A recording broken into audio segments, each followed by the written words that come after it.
story came from myself because there are some excellent new laptops that recently hit the market, and I was really tempted to get one, but I said, you know what? Instead of spending the money, I'm going to take the computer I already have and make it feel new again. So here's what I did. A brand new computer can cost hundreds, even thousands, but you don't necessarily have to spend anything to get that fresh out of the box feeling. One of the easiest things you can do is a clean install of your operating system. That means erasing everything and starting over from scratch. But before you do anything, back up your files, copy them to the cloud or an external drive. On a Mac, you can use Time Machine. On Windows, use the built-in backup tool or file history.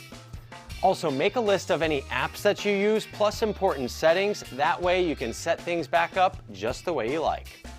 On a Mac, go to System Settings, General, then Transfer or Reset, and Erase. On Windows, search for Reset. Go to Reset PC and choose the option to Remove Everything. Just remember, this erases your entire computer completely. There is no going back.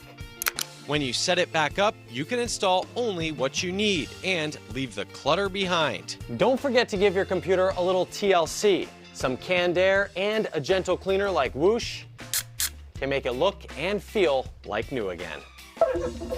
And if your computer is really old, there's another option. You can install an alternative operating system like Chrome OS Flex or Linux Mint.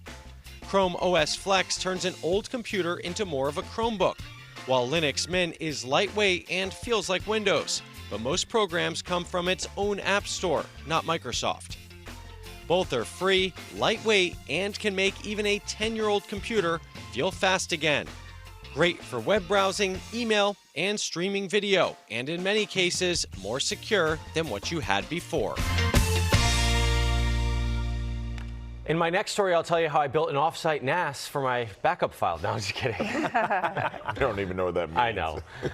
Tech humor. Keep in mind, installing alternative operating systems can be fairly simple, but only if you know what you're doing. If not, it's probably best to get help from someone who does. Also, keep in mind, if your computer is really old, the operating system might not have that option to easily refresh it. So keep that in mind as well. All right, more info on my website, richontech.tv. Here's the deal. I understand that not everyone is going to sit there and go, oh, I can do that myself. But I'm just telling you what's out there, what's available to you instead of just spending all this money on a new computer.